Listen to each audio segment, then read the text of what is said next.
ꯑꯩꯈꯣꯏꯅ ꯍꯧꯖꯤꯛ ꯂꯥꯛꯆꯔꯤꯕꯁꯤ ꯍꯟꯗꯛꯇ ꯄꯥꯡꯊꯣꯛꯄ COSHEM ꯂꯧꯕ Examination 2026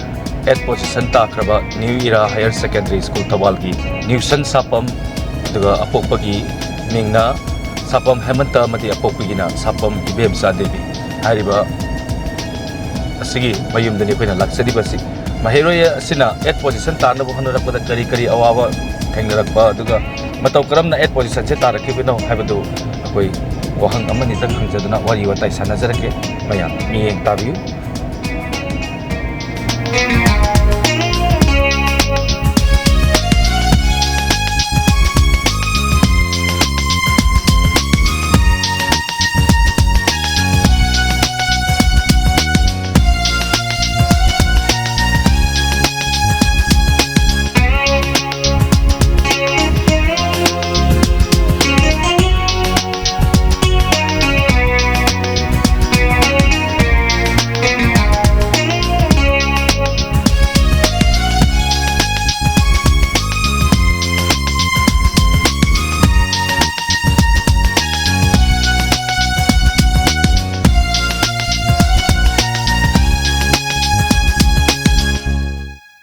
ngasi akhuna lakchariba si handakta pangthokiba 2026 ki COSHEM na loba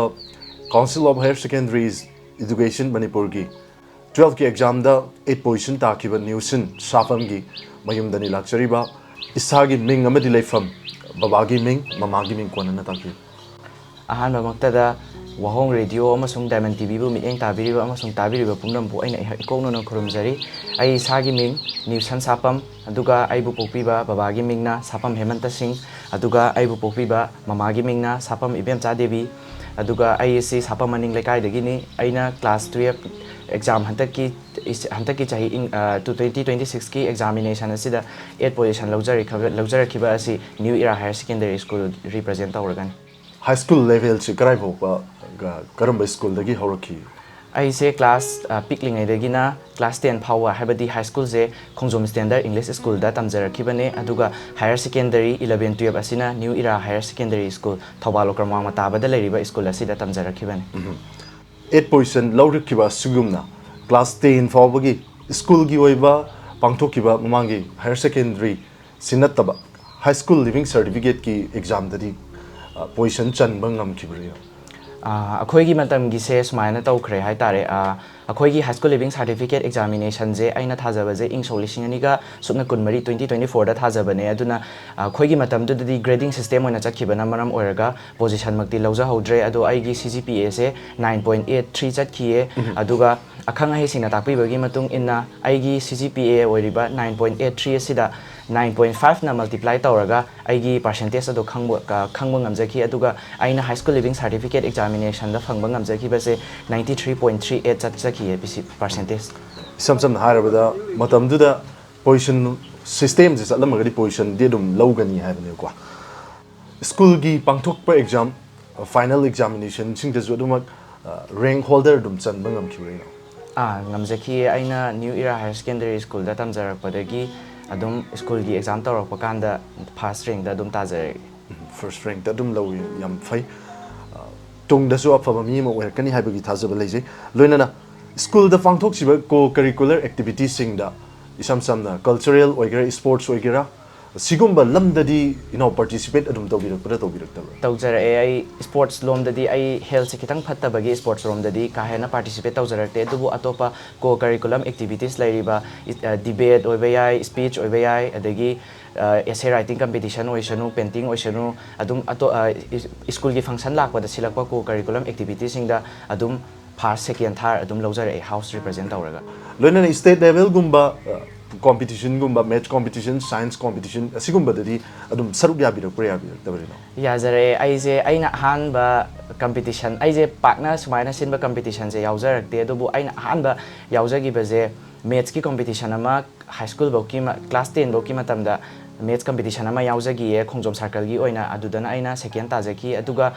wildlife week ta Manipur Forest Department sinba essay writing competition class 9 dagina class 12 how the sinkiba category sida aina Thoubal amasung Kaksing district ki oina su aina class 9 to 12 ki category sida essay writing competition da first tajaki aduga yamna thajadaba mana all Manipur gisu oina matam dugi aina essay writing competition da first tajaki adu wasdu ai yamna harau jaki matam du yam thaganingai ni naugi imung anung su akoina lairiba condition se aru mayamna su ubiramani imung su yam nungai ba imung dagi natti haurak liba inau se tobotabu hotna ba bu leptraga ni noma soidana mai pak changma mi ama su oirakani haiba wafam thamjage inauna 12 fogi standard se loirak pa matamda imung manungi oiba awaba haiba tari financial problem asigum se thengnabada kari kari nungai tabaga di thengnai khudong chagi da base yamna taseng na hair kanda class 11 karakpa matamje dada gi su hotna gi ba adagi ai gi somna kanda higher secondary 11 he karakpa gi su oi ki ba gi da ai je ikai hangoin haiba kanda class 11 je coaching amata chacha ho chat pangam ja ki deba si financial problems na adubu ai ka suning hana ba taw gi de maram di kai no haiba kanda akhoi each and every person on earth chikai dawi har matamda different storyline different mai magi punsi amamam da loina ma hingba ngaktane aduna ai gi jo isorna smaina tambiramane na khandooga aina ai gi phone dagi haitare asomna kan gi atopa oja singna online class da video am thagat padu dagi aina yengjaraga 11 se adum hotna jaraki haitare thank you yam hotna bu leptragadi now kasunati ojiki matam sida online classes kimati free of cost da youtube da kari da loi thagat le haiba tare ko adugi mateng lauraga inauna hotna jarai haiba wafam yam thagat ningai ni loina na ojiki matam sida mobile se dum seasonai tongan ba mobile season bagi mawong da karam ba hiram da mobile season ai taseng na haiba kanda every coin has two sides haiba dumaina mobile phone season ragadi koina magi kana ba amasung kana da ba loina mak lai ba haiba si masana tabani aduna aina season ba matam da ahan bada adum aina jojik haijaki baduni ahan bada ai online class te yam toina yengjaye aina any doubt lerak pani khangde aduga gyan tarak ta ba matang yarpo kan adegi tuition chat pa phangau ta ba kan class miss ta hoba matam da online class se obviously ai dum yengjai aduga ani surak pada smaina aina khan aigi wakhalon ama leije kaino hai kan da larik ta dum par leibaje kaisu boring adum chubani na khale chuju chujai aduna aina hak pung ama pung ani mu pothani ngakpa adegi rest time learning ngakpa matam da aina pamja baje film yeng baje am pamjai ba natraga na novel pa ba ani je phone gi website ta novel pa ba natraga na website sing da natraga any youtube ta film ama wari ama targa wakhal ingthan baje pam ismaina season jai iPhones inauna handaki pangthokiba higher secondary level gi exam asida 8 position lower kiba asida pung kya dagi average oina nong mada pung kya dagi kya fawba lyric se pa khibagi aina haining badi adum atopa satra sing oigera adum aigi maths na oigera haiba kanda adum makoi gi steady schedule ama timing ama semtoga routine ama semtoga adum panaba loina ma oi adu yam phai that's very good consistency is the key to success ni adubu consistency lay aigi su kamain tawi hai kanda aigi di nongmagi oina sing ai padabadi ade haina di aigi di laijade aina pagena bu khangradi ai pung kun mari adumak phamaga adumak paraga so ai ngamgane aduduna ayu adubu aina khwai pamjabadi ayukta khara yamna pathokraga nungdin sina pena pothajaraga numidang thenga phawba amuk pajaba sumaina paban hena nungai jai haina khalle aduga adum paningwa matamda pai aduga paningdragadi nongmani ni adum off lauthoga padaba su dumuk yawe yam phajuba kumpibire loina na karamba subject na miyoiba ma oina poem na hainaba hainadaba adumak lei subject sing ji sum nei narakpa matamda karamba subject na ihai hainai amadi karamba subject na ihai hainade aina yamna hainajabaje pamjabaje english na oye ado mark pudi hantaki council of higher secondary education na logiba higher secondary examination 2026 sida english na mark aigi mark iwang wang ba haibadudi oikide adubu aina thawaina khoidajaba aina pamjaba dudi english na oye aduduga aina hek hainajadabajina sum kitang khut thaba adagi kanse kitang loksan ba wajaba se physics na oy 12 tadi karamba subject coaching tongana chatlai ai 12 tadi coaching je subject ahum chachare e akhoi gi maning da sida medam amaga sar amaga laye sar dugi maming na sar Robin Kumar kawe sar na physics ka maths ka takpi e class 12 ki aduga chemistry jina sar gi loina bi oriba medam saya jina chemistry je takpi re sigumba physics ki hainaba what subject sida inauna doubt le matamda karamba oja kanaga tanaki aina tanajabase obviously adum akhoi Sir Robin Kumar je physics takpaje Sir na takpadagi ai je physics se kitang haina khalakpa haigadra aingonda khutloirakpa haigadra oijakiye Sir da great thanks to you Sir aduga aina kitang doubt lairakpa matam dasu dum AI su lairi aduga YouTube su laibanina adumaina chu tawi aduga Sir gi manakta chatpa matam phangba matam dana adumak Sir da tuition mafam da dum hangjare thank you ino hojiki ino hina 11 12 ki exam manung forward da adum gomhe raw yausang manung tasin ki haribi yausang si saruk ya ki brino yakide yajakide ai matam duda school gi hostel da leijaye aduga aina haining badi chumme hayeng hanurakanda haloirakanda kumai harau yaubase yauba yagadauba nate adubu hantaki chahi sima khaktang ne hai tare khoina sacrifice tawgadauba se aduduna tungda mayama lakidauba lairi teenager matam watli 20s watli aduduna lakadoriba matam gi kumai phiongje matam duna la akanda dum yaugane na khantoga ai adumak lairikta dum thawai yauna dum pajaki hojiki thokliba irang situation ase yam tangdu leita draba manipur gi oiba fivam asida inaw hoina hotnarakpa matamda nungaitaba kari thoki isada nungaitaba thoki bisingdo ba betang haibi maroina sidi adumak manipur gi hujiki situation je May 3 dagi ngahan May 3 dagi horakiba irang jina ngasi fawa tangdu leita dana leiba kansida maroina satra khoidana hena soi hai tare maramdi youths are the future pillars of the nation ne ba haina rise aduduna kaidawi hai kanda ihai ising yaudaba education yaurak education gi mangal phajana phangak taba dagi ne ba ngasi gi manipur gi phibam sina asmaina oise aduduna mapi mapa oiba singjina solve se phajana tawidabana maram oiraga akhoina thengna jakiba yamna nungaitaba je school academic session tawringai matamda school kabagi changje irang thokpana maram oiraga yamna hanthagiba larik tambagi changje yam thina watkiba je asijima yamna nungaijade aduduna aina haijaning badi mapi mapa oibiriba singna athuba matamda manipur gi tangdu leita draba phibam je hanagi peace and harmony leiba manipur gi situation yamna nungaibado aduda pubiro o haina haijaning maroina hojiki IDP sing internally displaced person loinana marak sidasu koi job appear tokiba satra sing su ma'am yarongani makoi da su nungai taba lana sina piriba sai thengse du mak thengnaramgani makoi singda karamba wafam di thamni aina thamjaning base hanbada yamna makoi gi dama khallaga haidi sympathy plus empathy je ai tasengna phaujai maramdi kai gi no hai kanda yum isagi asengba yumdo thado omaga lanjenaraga leiba habase kaidoknungda su nungaibam sukthok thokte ai tasengna har kanda ai kai haidono haibam khangde hai tare thawai tasengna yam thina nungaijade sumaina tawbaje makhoi kaisu tawba marang khangamoi adubu aina muka haining badi internally displaced oirabasu makhoi gi hotna jamanduna ngasidi 12 examination higher secondary examination sida pass tawba ngamkhibane aduduna pass tawba ngamakhi aduna takpadi hotna babu leptrabadi punsina akhoida pining ba chaithing chaina pirabasu hotna babu leptrabadi nongmadi soidana nungairakhini habase ai thamjage karigumba amambagi matamsina bu thengda thengjala ba kuida koisala adi nongalaka tawba kuidra habase ai makhoida haijaninge aduna makhoi gi khanbiraga lengak sinaju athuba matamda masa masa gi mayum singda hanjal hanbiduna santi purakpa oisano haina ai thamjani 12 lore maka tatharakpa isagi aim in life kari oige ka dikhalino aise mi heal tawba mi bu phahan biba mi gi awaba tabiba adagi mi bu tasena hakan mi bu heal tawiba se ayamna pamjaye aduduna hoi mi bu heal tawiba habase a good person oraga a good friend a best friend adagi father mother a good man oraga haidi any ama oraga mi bu heal tawba ngamkhibadi ya adubu aina pamjabase doctor ama oraga anababu oigera mentally waraba mibu oigera physically waraba mibu oigera heal tawbabu ngamjaragadi ai thamojina penjai aduduna heal tawba ngamnaba ai doctor aphawba achauba aphaba amadi oigena khanjai tungi bunsida inauna khanjariba aim in life to su thungbasu oibiu loinana isorm hakna su chanbiduna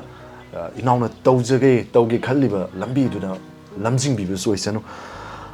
hadaki exam sida pangthokliba exam sida chauna mai pakhiba 8 position ta lakhiba sida credit kana da piningina tasengna har kanda aina credit aigi credit se aibu hek pikling aidagi ikhut pairaga karida soikhigadagi karida soikhigadagi adagi karamba lambi phattabada chatkhigadaги haina takpi tangbirakpa senabirakpa pikling aidagi hauna senabirakpa ima baba oja guru amasung New Era Hr.Sec.School gi oja sing high school matam gi khonjom standard English school gi oja sing da credit se pijani mangam sana chatle haraga pandam madu yoba ngamba oibiu haiba wafam tamjage makha tatharakpada ba inaugi pabung da lakjage pabung gi sasi kya no hai ai chani pa ani ni ahanduna maming kamesor sapam aduga atombadina hoji phaminariba Newson Sapam pabung mama mapa oibagi thaudang yamna chawi Newson na asigimba ngasigi 8 position da tarak pasida pabung gi chamoida ka karamba kari fawbi ba thamoi ye harau ju phawi nungai bu ju phawi aduga mittagi pidi kangba nai thi achumbani icha mana mai paklakpa matamda nungai bagi ihul duna henmandana du mittagi pi sinthaba se masana tabani ku pabung yam nungai pabung ama kamesor sina ahan noi de ba ahan noi bin kamesor mahak ti kari kari di honari ma dina Bangalore da haitar men restaurant ban hantak na last year oi ba yam fai pabung ma jim da tho ga lei su si isa ni si honar pa matamda pabung karamba lantheng thengna bi de ba loksing hona ba tholai ba phoduna tai thoga sen ba chong ba tau ba adagidi sagina te mari mata sing dagi lakso laksin tawrang ngam na honarak ba aduga yaring kai hingon saman honaraga ngam na honarak ba adug mati wa gare isa ju phatabani na sagi thabuk su chat pa ju ya da ba han satlamni yang len ji da khoi anaba am lei ba dagi thabuk su bu ngam gi da ba adagi jum da dum da ga mokoi bu ngam na honarak ba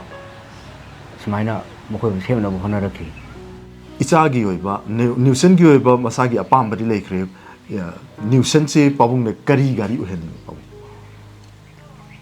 oi aina aham do hen ngam je general line da tam tharaga UPSC exam mu tharaga adugi line hai ta ne IS ku mo yan hai ta adu mana pam bji da satna ba na akoi ju khallaga dum lei jari sikli achumani masana pamjari ba masagi patient na ma leibani na adumak masagi du dum chahan kibana chu adum phaba chu yawi akoina karigumba kanda dum thengne mapa du gi apam da chatluraga macha duna hainada ba haitare macha duna thajil mapa duna thajil liba line duna hainada da dum angang kangjai fujai adum mangki da bisu dum mangki bisu dum yawdu ba nati thag chari pabung asi lakchari ba 90.0 wahong radio amadi diamond tv gi staff sing da matam pb ba tanglo matam pb ba pabung bu hanana thag chari Newson gi ma da mulak chage ima ichana hantaki pangthokiba higher secondary level gi exam asida chauna mai paklak pasida imada karamba ihul fawbi ge kari bo haijno khangdi nungai harawi aduna imana Newson naga larik ka paringa da kari kari thaudang ga di lobi re ma ai ayambana moina larik paringa da kari tauge haidana lapsen sena jai lot na moi khangandana zangaga aina yengi mana tawrisi karino haidana adumaina tawje ayamba matamda thagachari ma loinana ngasigi Newson na mai paklak pasida mayam dadi karam ba wafam thambining aina haijaning beje mama mapa oiba khudingmak na masajing je aduki mati kupna senaraga masajing ya phaba lambi da satnaba लाइरिक्सी तम्मदी मखोंग सेंगना चटनाबगीदमक्ता लाइरिक्से फना चटनाबगीदमक्ता सेनाबजे मामा मपा ओइबसिना याम कुप्थना सेनाहनिंगे आइना हारिबा थाकसी योरकपा बावदा इमुंग असिदा अवाबसु दुम थेंगनारुंगनी करम्बा अवाबा थेंगनाबिरे इमानदी अवाबा हाबजिदि खरादि थेंगनारे हाइबदि अखोइना लैरिबा कंडिशनजिगी मतुंग इना इसाजिंजिगी होनरकपदा अदुम वाइ high तारे nungaina tawai habadi oidre Newson gi uski masagi apamba haitare masana magi punchida tungi punchida doctor amasu oiba pami haina takbi khre Newson na tunghan ge na khanbi bra karamba thodang lo bi gani hoi wara zuwana isana pamba lambi sida ju satlallage ngammi ge hona ge na di khalli khanjari wa khanjida di du wabadi khara wa ne na di khalli adumakku akhoi ju ngammi ge hona ge haibagi asajida isana aningbajida adumak tawrasano na khalle tasengna ma chumani awaba waragasu chaba mache tumba mache tawraga Newson gi ꯅ꯭ꯌꯨꯁꯟꯅ ꯈꯟꯖꯔꯤꯕ ꯑꯁꯤꯁꯨ ꯃꯥꯏ ꯄꯥꯛꯄꯁꯨ ꯑꯣꯏꯁꯅꯨ ꯏꯃꯥ ꯍꯣꯏꯅꯁꯨ ꯍꯣꯠꯅꯕꯤꯌꯨ ꯍꯥꯏꯕ ꯋꯥꯐꯝ ꯊꯝꯖꯒꯦ ꯇꯥꯕꯤꯔꯤꯕ ꯑꯃꯗꯤ ꯃꯤꯠꯌꯦꯡ ꯇꯥꯕꯤꯔꯤꯕ diamond TV ꯑꯃꯗꯤ ꯋꯥꯡ ꯔꯦꯗꯤꯑꯣꯒꯤ ꯃꯤꯠꯌꯦꯡ ꯇꯥꯕꯤꯔꯤꯕ ꯈꯨꯗꯤꯡꯃꯛꯄꯨ ꯍꯟꯊꯅ ꯊꯥꯒꯠꯆꯔꯤ ꯈꯨꯔꯨꯝꯖꯔꯤ